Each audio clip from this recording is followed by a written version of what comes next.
એને રગે રગની માલિકો સુરવીરતા વ્યાપી ગઈ હતી. આમ રૂવાડે રૂવાડું બેઠું થઈ ગયું.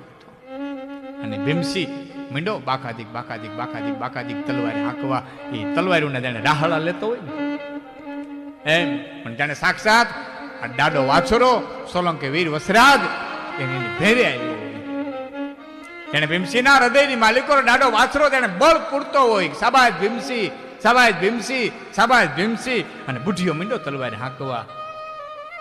એ બે લૂંટારાઓને જે પાડ્યા પછી જે બાકી વૈધા હતા એ પોતે જીવ બચાવવા માટે થઈ અને મોતની બીકે નદર છોડી અને ભાગ્યા. પણ એ સમયે તો ખબર પડી ગઈ હતી, અહીંથી લગ્ન પ્રસંગ પૂરો કરી અને ઘુઘરાવેલના ગાડા પાછા આવતા હતા, જુવાનડા પાછા આવતા હતા અને ખબર પડ્યા કે ધંધો ભંગાય છે. પછી તો રસ્તામાંથી દોટું મૂક્યું હતું. અહીંથી લૂંટારો ભાગી ગયા છે. ગામ ડાયરો લગ્ન કરી અને આવ્યો છે ને ખબર પડ્યા કે ધંધુસરના ચોકની માલિકો એક બુઢીઓ આજ વેતરાઈ ગયો છે. ઘાયેથી વેતરાઈ ગયો હતો. છેલ્લા શ્વાસ ઘૂંટાતા હતા અને ગામ આવી ગયું. ભીમસિંહ થાપલિયાની પાસે બેસી અને ગામે એટલું કીધું, ભીમસિંહ બુઢિયા શાબાશ શાબાશ શાબાશ, તારી જનેતાને ધન્ય છે, તારી મર્દાનગીને ધન્ય છે. ભીમસિંહ ત્યાં જ ગામની લાજ, ગામની ઇજ્જત, ગામનો ધર્મ તે બચાવ્યો છે. છેલ્લા શ્વાસ લેતો તો ભીમસિંહ બુઢિયો નંદુસરના ચોકની માલિકો જેને પ્રાણ લીધા છે. એટલે કવિઓ એમ કીધું છે કે ભીમસિંહ હે મેરી જવા મરદ ટોડે જે ધંધુ હરી તણે અને થાપલીયો ન થાત તો મેરુની માથે પછી ભોઠપ બેહત. ભીમસિંહ આય તો ટોડે ધંધુહરી તણે અને થાપલીયો ન થાત. એ થાપલિયા તું ધંધુહરીના ટોડે જો થયો ન હોય. હે વીર પુરુષ, તો કે દર્શક મિત્રો એટલું યાદ રાખવું કે તમારા ગામનો ટીંબો આબાદ હોય, તમારા ગામનો ટીંબો સુખી હોય, તમારા ગામના ટીંબે આનંદ પ્રમોદ હોય તો વિદ્વાનોએ જ્ઞાનીઓએ એમ કીધું છે કે આજ પણ તમારા ગામને ટીંબે એક સતી અને એક સુરો જીવતા હોય તો જ ગામનો ટીંબો હોય, નકર ટીંબો ઉજળ થઈ જાય, ઉજળ થઈ જાય અને ઉજળ થઈ જાય. પોતે દેખાય નહીં વસ્તુ જુદી છે, સરસ્વતી પ્રગટ નથી હોય એ વસ્તુ જુદી છે. હવે એવા યુદ્ધ નથી થતા, હવે એવા લૂંટારું નથી આવતા, હવે એવી ધાર નથી પડતી, એટલે એ ગુપત રહ્યા હોય એ વસ્તુ જુદી છે. આ જગતના પટમાંથી અને સુરો અને સુર એક સતી અને એક સુરો ન હોય તો ગામના ટીંબા ઉજળ થઈ જાય, કારણ કે ધર્મના થાંભલા છે, આભના ટેકા છે. ધરા ઉપર ન હોય ધર્મના થાંભલા તો આભ જમીન થાય. આ ધરતી માથે આવા સુરા, આવા ભક્તો, આવા ધર્મને ધીંગાણે દેહના બલિદાન દેનારા ન હોય તો આભ ને જમીનના બેયના કળા એક થઈ ગયા હોય. નાળા તાણિયા વિનાનો આકાશ આમનમ ટીકુર્યું છે ને એ આવા સતી અને સુરાવના તેજના પ્રતાપે ટીકા છે. આજ તંદુરના ચોકની માલિકોર એક બુઢીઓ છે, એ સુરવીરતાન વીરો છે. ગામે ભેળા થઈ એની અંતિમ ક્રિયા કરી છે.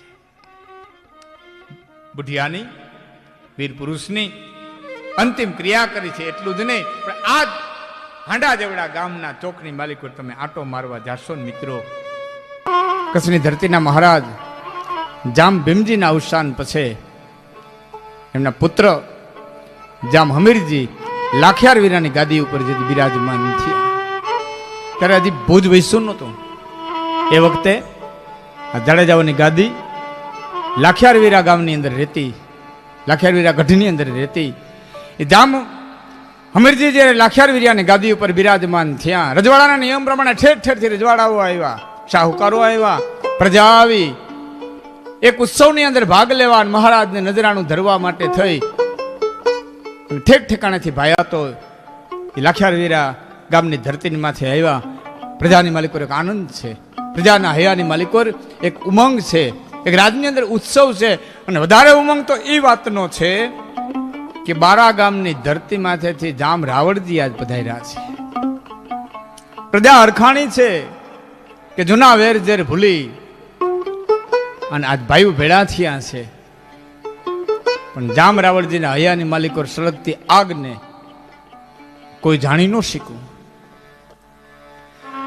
પ્રજાને એમ છે, ભાયાતોને એમ છે કે જામ રાવળજી આવ્યા, ભાઈઓ મળ્યા, જૂના વેર ભૂલી ગયા, બહુ આનંદની વાત. એ આનંદમાં આનંદ ભળ્યો છે. પણ આનંદના લહેરાતા સમુદ્રના તળિયે વાડવાનલ અગ્નિ જે સળગતો હોય એ ફક્ત એ સમુદ્ર જાણતો હોય. પણ ચતુર્જામ રાવણજીએ પોતાના હૃદયની માલિકો જે વેરની આગ છે એની એક રેખા મોઢામાંથી ના આવવા દીધી. ઉત્સવ પૂરો થયો. ભાઈઓ તો પોતપોતાના વતનની અંદર નીકળ્યા. પછી તો જામ રાવણજી વારંવાર લાખિયાર વીરા આવે, હળે મળે, પ્રેમથી વાતું કરે. જ્યારે જ્યારે આવે ત્યારે ત્યારે જામ રાવણજી જામ હમીરજીને એમ કહે કે ક્યારેક બારા પધારો. જામ રાવણજી એટલે જેને જામનગરની સ્થાપના કરી છે એ જામ રાવણજીની મૂળ રાજધાની ગામ બારા. અને ગામ બારા એ પધારવાનું હમીરજીને વારંવાર આમંત્રણ દે. 2-4-5 વખત આમંત્રણ દીધું. ત્યારે જામ હમીરજી બહુ નિખાલસ હૃદયનો રાજવી હતો, બહુ પ્રેમાળ હૃદયનો રાજવી. એને વાતમાં ને વાતમાં એટલું કીધું કે રાવણજી વાત સાચી, પણ તમારા હૃદયની માલિક પર શંકા છે કે તમારા પિતાશ્રીના મૃત્યુનું કારણ હું છું. એટલે મારો જીવ બારા આવતા જરાક અચકાય છે. આવી સહજ વાત કરી નિખાલસ હૃદયનો રાજપૂત. તમારા હૃદયની માલિક પર આવો એક શંકા છે એટલે બારા આવતા મારો જીવ અચકાય છે. એટલે જામ રાવણજીએ કીધું કે જામ હમીરજી આપ બારા પધારો, આપનો વાળ વાંકો ન થાય. હું માં જગદંબા આશાપુરાના સોગંદ ખાઉં છું. અને કચ્છની ધરતીની માથે કોઈ આશાપુરાના સોગંદ ખાય એટલે પથ્થરમાં લીટી ગણાય. જામ રાવણજીને હયાની માલિકો જે પાપ એ ભોળા હૃદયનો જામ હમીરજી સમજી ન શકા. અને એક દિવસ નાનકડા એવો ઉત્સવ કે ગોઠવેલો બારા ગામની ધરતીમાં છે. અને જામ હમીરજી જેને 4 દીકરા હતા.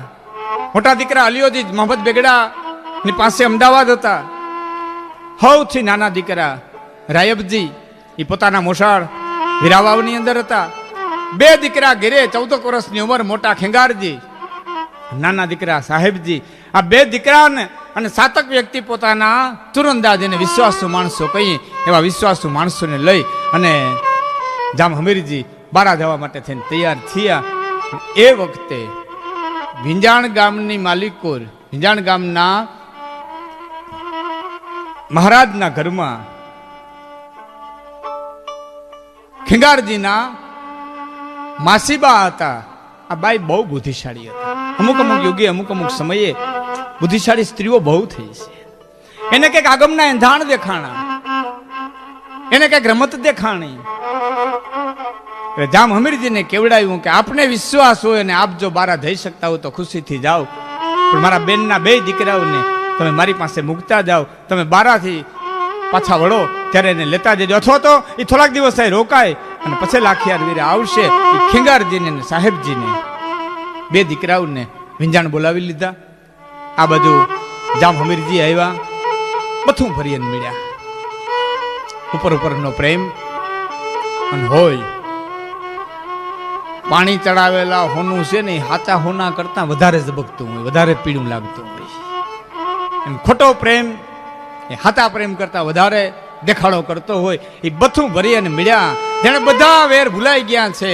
આ હૃદયની માલિક પર કોઈ ખટકો નથી. એમ જામ રાવણજી મળ્યા. ઊંચા પ્રકારની શરાબ મગાવવામાં આવેલી, ઊંચા પ્રકારના ભોજન બનાવવામાં આવેલા. અને પછી તો મારા હમ તારા હમ, મારા હમ તારા હમ કરી અને હમીરજીને, જામ હમીરજીને ખૂબ શરાબ પાય. હારે જે ભાઈબંધો આવ્યા હતા, વિશ્વાસુ માણસો આવ્યા હતા, એમને પણ તાણ કરી કરી કરી કરી કરી અને શરાબ પાય. ભોજનની વ્યવસ્થા ગોઠવાણી. એ પોતપોતાના બાજોઠમાંથી સૌ બિરાજમાન થયા. એ ઓરડાની માલિકો મારા હતાડી રાખેલા. જે માર કરવા વાળા, ઘા કરવા વાળા હોય હતાડી રાખેલા. અને એમ કહેવાય છે કે બરોબર ભોજન લેવા માટે થયેલા વ્યક્તિઓ બેઠા. એ સમય તલવાર વાલી ભાઈ એક પછી એક ધરથી મસ્તક મીડા જુદા થવા. એ 7 વ્યક્તિ સહિત જામ હમીરજીને જદી માર્યા, એમાંથી એક વ્યક્તિ છટકી ગયો. છુછર બુટો કરી અને વ્યક્તિ છટકો અને સીધો ઘોડી લે અને વિંજાણ આવ્યો. વિંજાણ આવી અને ખેંગારજીના માસીને વાત કરી કે કામ પૂરું થઈ ગયું છે. હે કે જે ભય લઈ અને ગયા તા એ ભય સાચો ઠર્યો છે. જામ રાવણજી આશાપુરાના સોગન ખાય અને જામ હમીરજીને માર્યા છે. માની આણી દીધી હતી અને એનું ઉલ્લંઘન જામ રાવણજી કરી ગયા છે અને જામ હમીરજીનું મૃત્યુ થયું છે.